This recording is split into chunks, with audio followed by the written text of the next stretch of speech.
नमस्कार दोस्तों, स्वागत करता हूं आपका हमारे जेबी एंड सीआईबी मेड सिंपल के चैनल में। दोस्तों, आज के इस वीडियो लेक्चर के माध्यम से हम लोग अपने एचआरएम के यानी ह्यूमन रिसोर्स मैनेजमेंट के यूनिट नंबर 12 के थ्योरी पोर्शन को डिस्कस करेंगे। ये यूनिट बेस्ड है एम्प्लॉय मोटिवेशन पे। आइए ज़रा देखते हैं कि क्या क्या टॉपिक है जो कि हमें समझना है। Introduction, types of motivation, motivational theories, employ attitude development, practical application of motivation, job enrichment, job enlargement, job rotation, job satisfaction. तो फ्रेंड्स, आप यदि इस टॉपिक को देखें, आपका एवीएम का मॉड्यूल बी का जो टॉपिक है एकदम सेम है, यानी मोटिवेशन थ्योरी वहाँ भी पढ़ना है, यहाँ भी पढ़ना है। बहुत ही आसान टॉपिक है दोस्तों। तो आप देख सकते हैं दोस्तों, एचआरएम का कुछ टॉपिक आपके एवीएफएम से रिलेटेड है, एडवांस बिजनेस फाइनेंस मैनेजमेंट, और कुछ टॉपिक आपका एवीएम से रिलेटेड है। तो सिमिलरिटी है। यदि आप एचआरएम को इलेक्टिव के रूप में लेते हैं तो दोस्तों आपको कम मेहनत करना पड़ेगा, क्योंकि बहुत सारा चीज़ आप एवीएम में भी पढ़ेंगे और एवीएफएम में भी पढ़ेंगे। तो डिपेंड करता है कि आप वाइज डिसीजन लें अपने इलेक्टिव पेपर को चूज़ करने में।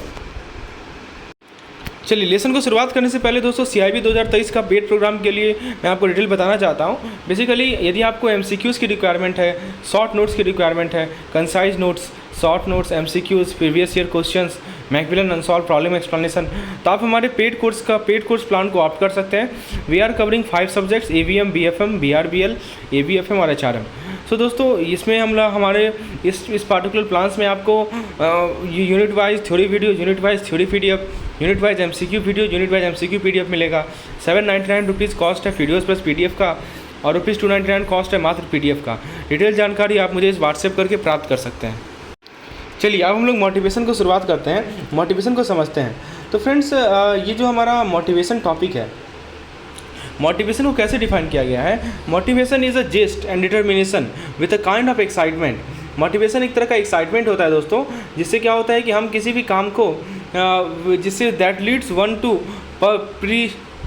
Persevere to reach greater height, जो कि बहुत ऊंचाइयों तक पहुंच सकता है, चाहे वो प्रोफेशनल लेवल पे हो या पर्सनल लेवल पे हो। और ये जो मोटिवेशन का ड्राइव है दोस्तों, या तो इंटरनल सोर्स से आएगा या ये एक्सटर्नल सोर्स से आएगा। ठीक है, तो दो तरह से ये ड्राइव आ सकता है। अब ये सभी पर्सन के पास अलग अलग कारण होता है। हम लोग सभी काम करते हैं, and every person has different reason to work, right? So work, we all of us do work, but the reason is different, right? तो ये जो ड्राइव है, हो सकता है दोस्तों इंटरनल आए, या कुछ ड्राइव होता है दोस्तों जो कि हमें एक्सटर्नल भी आता है।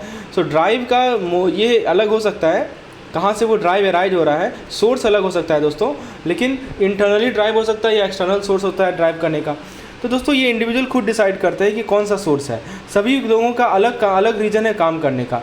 जैसे मान लीजिए कि आप इंडिविजुअल हैं, तो आप डिसाइड करते हैं कि आपके काम करने का रीज़न क्या है। ठीक है, तो मोटिवेशन को कैसे डिफाइन किया गया है? Motivation is define as a psychological process जिसके द्वारा आपको पर्पस मिलता है, डायरेक्शन मिलता है। ठीक है, तो motivation is define as a inner force. Motivation क्या होता है दोस्तों? मोटिवेशन बेसिकली इनर फोर्स होता है, जो कि इंडिविजुअल को ड्राइव करता है कि वो अपने पर्सनल और ऑर्गेनाइजेशन के गोल को अचीव करे।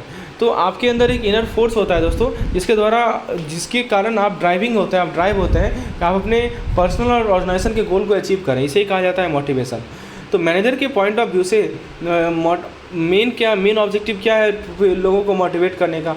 कि वो उस तरह से काम करे जो कि उसके ऑर्गेनाइजेशन के बेस्ट इंटरेस्ट में हो। ठीक है, तो मैनेजर्स के व्यू पॉइंट के अकॉर्डिंगली हमारा लोगों को मोटिवेट करने का मेन ऑब्जेक्टिव ये है कि ताकि हमारे जो एम्प्लॉयज़ हैं वो ऑर्गेनाइजेशन के इंटरेस्ट में काम करें। और मैनेजर का प्राइमरी टास्क है कि लोगों को मोटिवेट करना, ताकि वो हाई लेवल पे परफॉर्म करें। इसका मतलब क्या हुआ कि काम को करवाना, ठीक है, और getting them to work hard, अच्छे से काम करवाना, रेगुलरली काम पे आए और पॉजिटिवली कंट्रीब्यूट करें अपने ऑर्गेनाइजेशन के मिशन में। दोस्तों, ये जो कंसेप्ट था हायर मोटिवेशन का, ये दिया गया था concept of, it was dominated by concept of hedonism. Hedonism का मतलब क्या होता है? बेसिकली एक आइडिया है दोस्तों। हेडोनिज्म मतलब एक ऐसा आइडिया कि लोग प्लेजर सीख करेंगे, कंफर्ट सीख करेंगे और पेन और डिस्कम्फर्ट को अवॉइड करेंगे। ठीक है, तो ये जो पहले का जो व्यू था ह्यूमन मोटिवेशन पे, वो उसमें हेडोनिज्म का कॉन्सेप्ट डोमिनेट करता था। हेडोनिज्म का मतलब क्या हुआ कि people like comfort, people like pleasure and they avoid pen and discomfort. Okay, this is called hedonism. तो आइए जरा हम लोग देखते हैं कि क्या क्या साइलेंट फीचर है मोटिवेशन के टाइप का, तो हम लोग डिस्कस करेंगे। सबसे पहले बात करते हैं टाइप्स ऑफ मोटिवेशन की। तो मोटिवेशन इंट्रिंसिक हो सकता है या एक्सटेंसिक हो सकता है। इंट्रिंसिक मोटिवेशन कहाँ से आता है? तो जो भी हमारा जो भी टास्क है उसमें जो हमें रिवार्ड मिलता है, तो वो हमारा इंट्रिंसिक मोटिवेशन हो सकता है। कि मान लीजिए कि हम पजल को सॉल्व कर रहे हैं, उससे हमको कुछ इन्जॉयमेंट आ रही है, या हम खेल रहे हैं उससे कुछ इन्जॉयमेंट आ रही है, तो हमारा इंट्रिंसिक मोटिवेशन हो सकता है। और ये जो फॉर्म है मोटिवेशन का, ये कुछ सोशल और एजुकेशनल साइकोलॉजिस्ट ने स्टडी किया और रिसर्च में ये देखा गया कि लोग स्टूडेंट, खासकर स्टूडेंट इंट्रिंसिकली मोटिवेटेड तब होते हैं यदि जो है वो अपने एजुकेशनल रिजल्ट को इंटरनल फैक्टर से रिलेट करते हैं, कितना एफर्ट उन्होंने पुट किया, कितना रिजल्ट उन्हें मिला। यदि वो बिलीव करते हैं कि उनका बिलीव है कि वो इफेक्टिव एजेंट हो सकते हैं डिज़ायर गोल को रीच करने में, तो ये सभी कारण है इंटरनली इंट्रिंसिकली मोटिवेटेड होने का। ठीक है, वो इंटरेस्टेड है किसी टॉपिक को मास्टर करने में, वो रोट लर्निंग में इंटरेस्टेड नहीं है, वो चाहते हैं कि नहीं टॉपिक को हम मास्टरी करें, तो ये सब इंटरनल मोटिवेशन का कारण हो सकता है। ठीक है, वही लिखा है, they attribute their education result to internal factor, they believe that they can be effective agent in the reaching desired goals and they are interested in mastering a topic. So these are some of the factors which can cause a student to be internally motivated. Now external extrinsic motivation क्या होता है दोस्तों, ये आता है outside से, यानी हमारा परफॉर्मर के जो बाहर है उससे आता है एक्सटर्नल मोटिवेशन, और मनी सबसे बेस्ट एग्जांपल है। ठीक है, लेकिन उसके अलावा दोस्तों क्वेश्चन, थ्रेट ऑफ पनिशमेंट, ये सभी एक्सटर्नली एक्सटेंसिव मोटिवेटर्स हैं। स्पोर्ट की बात करें दोस्तों, क्राउड चीयर करता है परफॉर्मेंस पे, राइट, क्राउड का चीयर करना, तो crowd cheer on the performer, जो कि मोटिवेट करेगा अच्छे का अच्छे करने के लिए। ट्रॉफी भी एक तरह का एक्सटर्नल इंसेंटिव है। कंपटीशन एक्सटेंसिक है, क्योंकि एक्सटेंसिव कंपटीशन इसलिए है क्योंकि परफॉर्मेंस को इनकरेज करता है कि वो जीते और दूसरे को हराए। ठीक है, उसके बाद दोस्तों यदि हम बात करें सोशल साइकोलॉजिकल रिसर्च ने ये इंडिकेट किया है कि एक्सटेंसिक रिवार्ड जो है ओवर जस्टिफिकेशन का कारण बनता है। ठीक है, और दोस्तों extrinsic reward can relates to over justification, ये देखा गया है कि जस्टिफिकेशन ओवर हो जाता है और इंट्रिंसिक मोटिवेशन घट जाता है। एक स्टडी चाइल्ड पे कंडक्ट किया गया कि जितने चाइल्ड को रिवार्ड किया जाना है रिबन और गोल्ड स्टार से जो पिक्चर ड्रॉ करेंगे, तो देखा गया कि चाइल्ड जो है they spend less time playing with the drawing material. ठीक है, ये ऑब्जर्व किया गया। तो दोस्तों जो ड्राइव्स है और डिज़ायर्स है, इसको डिस्क्राइब किया जा सकता है deficiencies. What is drive and what is desire? Drives and desire are the deficiencies और the need that activates behaviour. Drives और डिज़ायर के कारण क्या होता है कि हमारा बिहेवियर को एक्टिवेट करता है, जो कि एम्ड होता है हमारे गोल का और इंसेंटिव पे, यानी वैसा बिहेवियर जिसका मेन एम होता है गोल और इंसेंटिव पे, वो एक्टिवेट होता है ड्राइव के कारण और डिज़ायर के कारण। अब दोस्तों ड्राइव बेसिक ड्राइव हो सकते हैं। बेसिक ड्राइव कैसे आ सकता है? मान लीजिए हंगर है, मान लीजिए कि हंगर है, आप भूखे होंगे तभी तो आप फूड के लिए खाना खोजेंगे। ठीक है, और दोस्तों कुछ सब्टल ड्राइव होता है, आपके लिए आपको चाहिए प्रेज चाहिए, आपको अप्रूवल चाहिए, तो इसी कारण से एक पर्सन जो है एक मैनर में बिहेव करता है जो दूसरे के लिए प्लेजिंग हो। तो कभी कभी ड्राइव भी इंपॉर्टेंट होता है कि आप क्या चाह रहे हैं और वो चाहने के लिए आप क्या क्या कर सकते हैं। आपको भूख लगी है तो आप खाना खोजेंगे, आपको प्रेज चाहिए, आपको रिकॉग्निशन चाहिए, तो आप क्या करेंगे, आप जो है उसके लिए प्रेज के लिए अप्रूवल के लिए आप दूसरे से प्लीजिंग मेथड में बात करेंगे। तो ये सभी हमारे कुछ ड्राइव्स हैं। तो दोस्तों ये जो एक्सटेंसिक रिवार्ड है, ये जो स्टिमुलाई है, ये आप एनिमल के ट्रेनिंग में भी देख सकते हैं। जब आप एनिमल को ट्रेनिंग देते हैं तो उनको आप क्या करते हैं, उनको ट्रीट करते हैं। ठीक है, when they perform a trick correctly, जब आप मान लीजिए किसी एनिमल को ट्रेनिंग दे रहे हैं, ठीक है, और आप उसने अच्छा परफॉर्मेंस किया तो आप उसे कुछ देंगे ना, उसे आप ट्रीट कर देंगे ना, तो ये ट्रीट उस एनिमल को मोटिवेट करता है कि वो ट्रिक को कंसिस्टेंटली करता रहे। ठीक है, जब भी मान लीजिए ट्रीट हटा भी दिया गया तभी वो कंसिस्टेंटली करता रहेगा। तो ये होता है हमारा एक्सटर्नल मोटिवेशन। तो मोटिवेशन का दो पार्ट हमने डिस्कशन किया, internal motivation and external motivation. अब बात करते हैं दोस्तों और किन किन तरीके से हम लोगों को मोटिवेट कर सकते हैं। तो मोटिवेशन केवल एक डायरेक्शन में नहीं होता है, डाउनवर्ड ही नहीं होता है। आज के सिनेरियो में जब वर्क फोर्स ज़्यादा इन्फॉर्म्ड है, अवेयर है, एजुकेटेड है और ज़्यादा गोल ओरिएंटेड है दोस्तों, आज के समय में हमारा जो वर्क फोर्स है they are more goal oriented, right. तो इसमें क्या होता है दोस्तों, मोटिवेशन का जो रोल है वो मैनेजमेंट के हायरार्की के रोल को लेफ्ट कर गया। मतलब जो सुपीरियर, पहले क्या था कि अपने सुपीरियर जो होते थे वो सबऑर्डिनेट को मोटिवेट करते थे, राइट, इनकरेज करते थे, सपोर्ट करते थे। अब आप अपने कलीग को सपोर्ट कर सकते हैं, आप उससे हेल्पफुल सजेशन दे सकते हैं, आप अपने सुपीरियर को भी सपोर्ट कर सकते हैं, राइट। तो मतलब एक डायरेक्शन, सिंगल डायरेक्शन नहीं है कि हमेशा सुपीरियर ही सबऑर्डिनेट को मोटिवेट करेगा। The subordinate can also motivate a superior. Okay, अब देखिए ब्रॉडली मैं आपको बताया कि मोटिवेशन या तो इंट्रिंसिक होगा या एक्सट्रिंसिक होगा, यही हो सकता है ना। तो दोस्तों आपको मैं समझाता हूँ इस टेबल के माध्यम से इंट्रिंसिक मोटिवेशन क्या होता है, एक्सट्रिंसिक मोटिवेशन क्या होता है। देखिए सबसे पहला बात करते हैं कैरेक्टरिस्टिक्स की। तो एक्सप्रेसिव में क्या होता है, interest for its own sake, satisfaction derived directly from the understanding और स्किल। तो ये एक्सप्रेसिव अचीवमेंट क्या होगा, desire to success, I am not going to let this beat me, mastery represents something important. तो ये जो मैंने आपको बताया एक्सप्रेसिव कि interest for its own sake, ठीक है, ये हमारा इंट्रिंसिक मोटिवेशन है। एक्सट्रिंसिक मोटिवेशन में क्या होगा, कैरेक्टरिस्टिक्स क्या है, सोशल के अंदर क्या है कि सोशल एक्सेप्टेंस आपको चाहिए, ठीक है। आप क्या करेंगे, टीचर को प्लीज़ करेंगे, ठीक है, क्राउड से अलग बनेंगे तो सोशल एक्सेप्टेंस मिलेगा।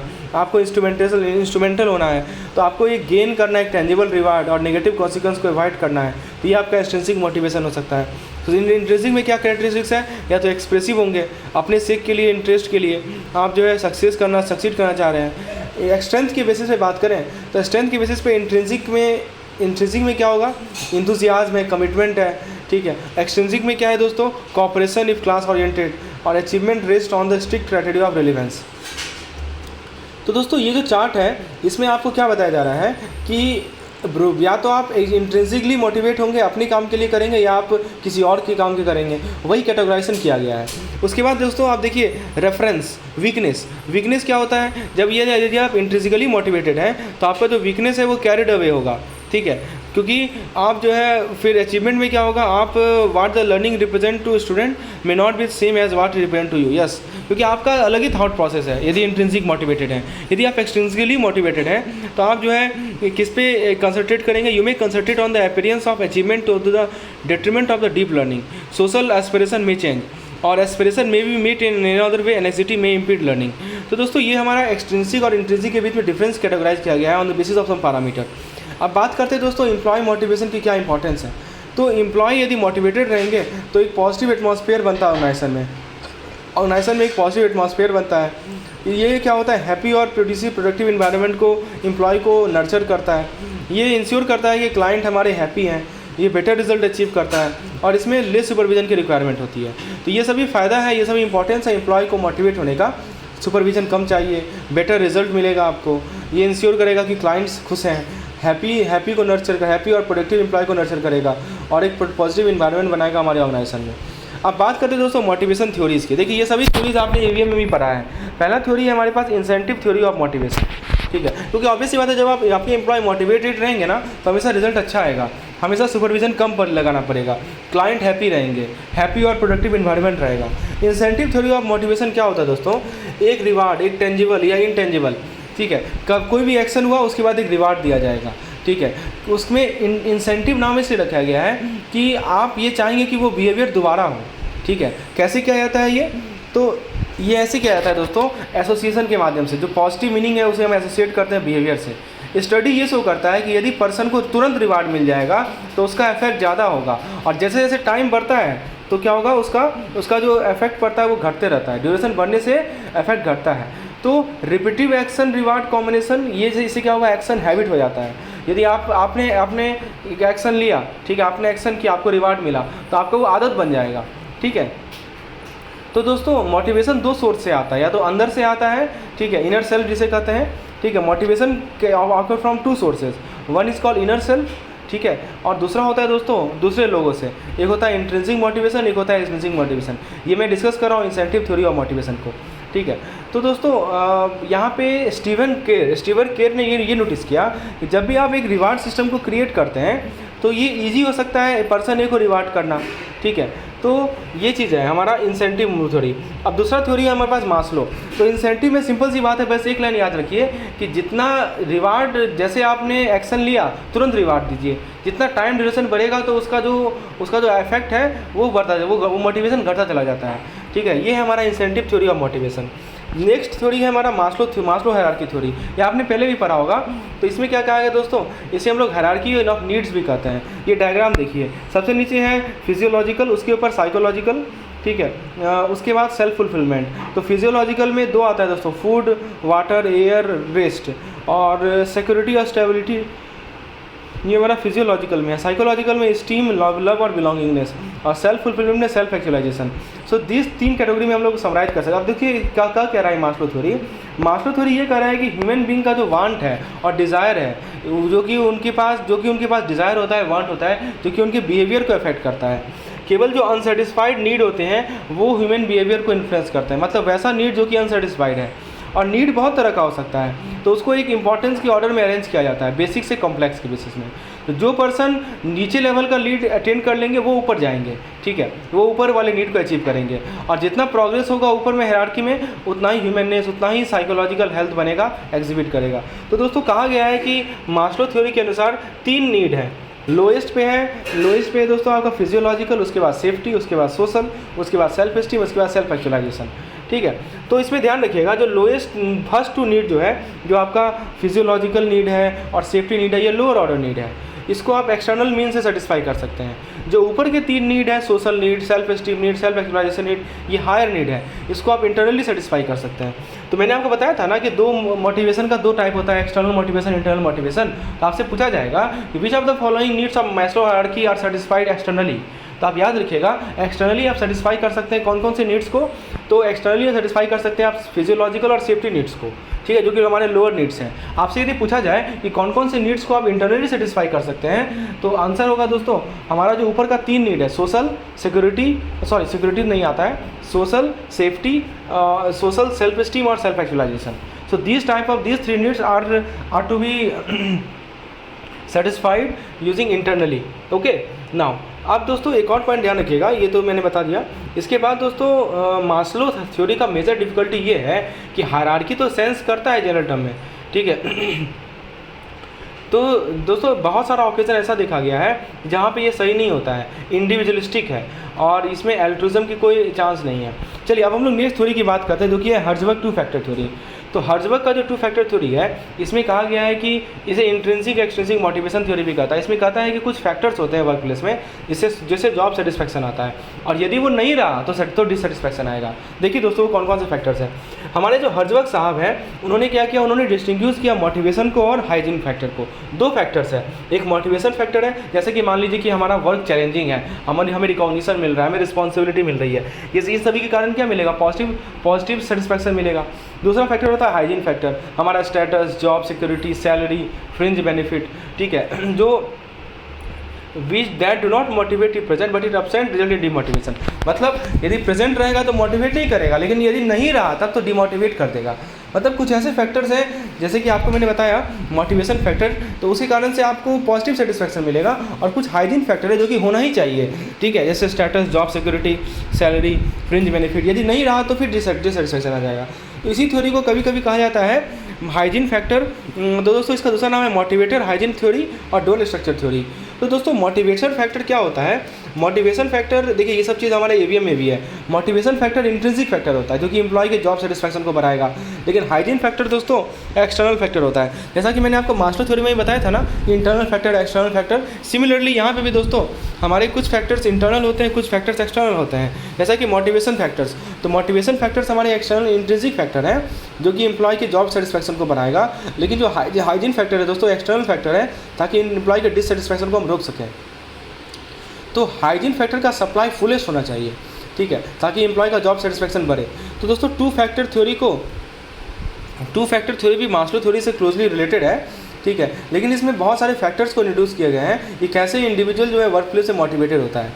तो इस थ्योरी के अकॉर्डिंगली एक्सटर्नल फैक्टर जो है, देखिए ये थ्योरी आर्ग्यू करता है कि जो हमारे लोअर लेवल नीड्स हैं, लोअर लेवल नीड्स बताइए, लोअर लेवल नीड्स मैं आपको मास्लो थ्योरी में ले जाना चाहता हूँ। मास्लो थ्योरी में lower level needs extrinsic motivation के द्वारा सेटिस्फाई होते हैं, मैंने बताया दोस्तों। तो जो एक्सट्रिंसिक है या हाइजीन फैक्टर है किसी इंडिविजुअल का, वो मोटिवेट नहीं करेंगे एफर्ट में एग्जिट करने के लिए, बट लेकिन वो क्या करेंगे, डिससेटिस्फाई होने से रोकेंगे। और यदि आपको एम्प्लॉय को मोटिवेट करना है तो जो आपके हायर लेवल नीड्स हैं, यानी कि जो हायर लेवल नीड्स कौन कौन सा 3 याद कीजिए, बताइए, सेल्फ फुलफिलमेंट, ठीक है, सोशल, सोसाइटी और सेल्फ स्टीम, याद है ना।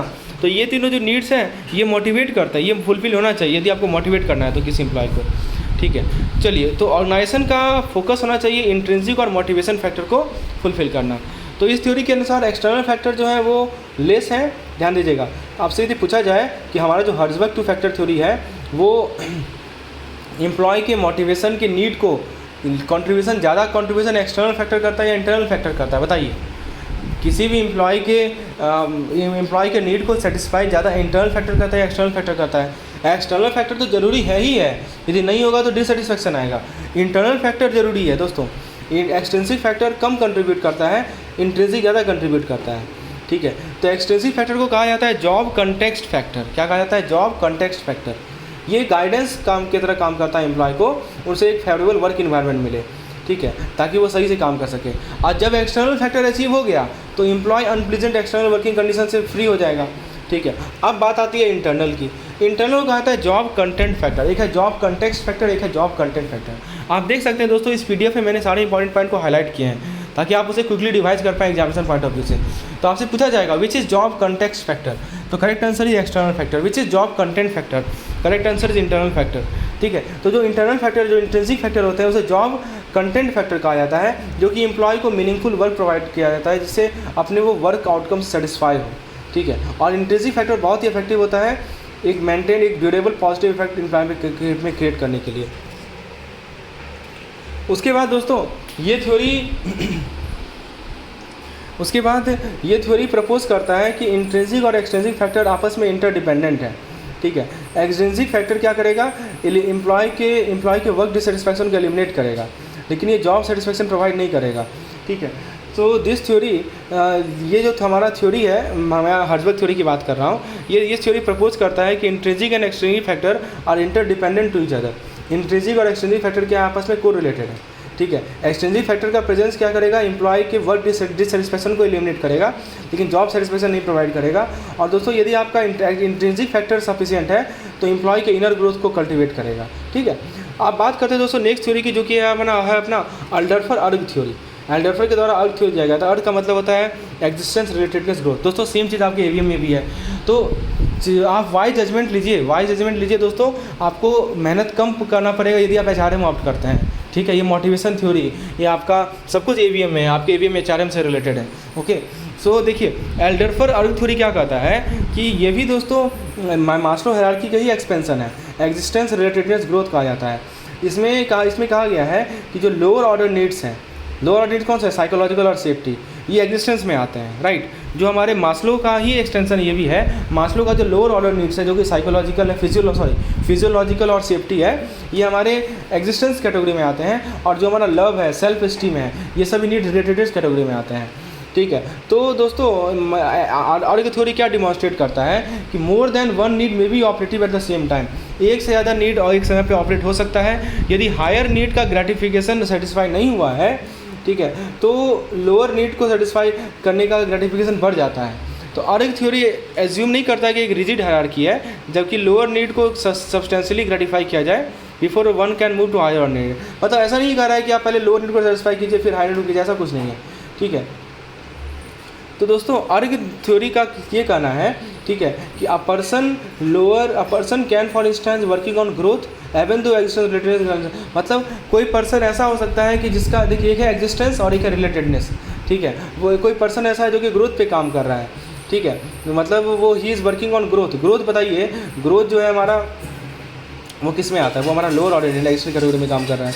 ठीक है, तो कोई पर्सन का ग्रोथ नहीं सेटिस्फाई हो, ठीक है, और वो हायर ऑर्डर पे काम कर रहा हो, तो यही कर रहा है। ERG notes that when higher order need level is frustrated the individual desire to increase the lower level needs takes place. तो जब भी हायर ऑर्डर नीड्स का जो लेवल होगा वो फ्रस्ट्रेट होगा, तो इंडिविजुअल का जो डिज़ायर होगा लोअर लेवल नीड को इंक्रीज बढ़ जाता है। ठीक है, तो दोस्तों ये हमारा अर्ग थ्योरी, इसमें दो चीज़ है, रिलेटेडनेस और ई से होता है एग्जिस्टेंस रिलेटेडनेस। ठीक है, और हमारा ग्रोथ, तो ये सब पॉइंट को ध्यान रखना है। चलिए, तो दोस्तों आज के लेक्चर को हम यही समाप्त करते हैं। अगला लेक्चर पेड मेंबर के लिए अवेलेबल रहेगा। यदि आप इस तरह के लेक्चर चाहते हैं तो दोस्तों नीचे डिस्क्रिप्शन में एक व्हाट्सएप नंबर दिया रखा है, आप मुझे व्हाट्सएप करें, मैं एक चीज़ कंसेप्ट को क्लियर करूँगा हर एक वीडियोज़ के माध्यम से। और साथ ही साथ आपको यदि concise notes, MCQs, previous year questions, मैकुलर अनसॉल्व बुक प्रॉब्लम्स का एक्सप्लेनेशन चाहिए तो आप मुझे व्हाट्सएप कर सकते हैं। अगले लेक्चर में हम लोग आगे की चीज़ों को डिस्कशन करेंगे। धन्यवाद।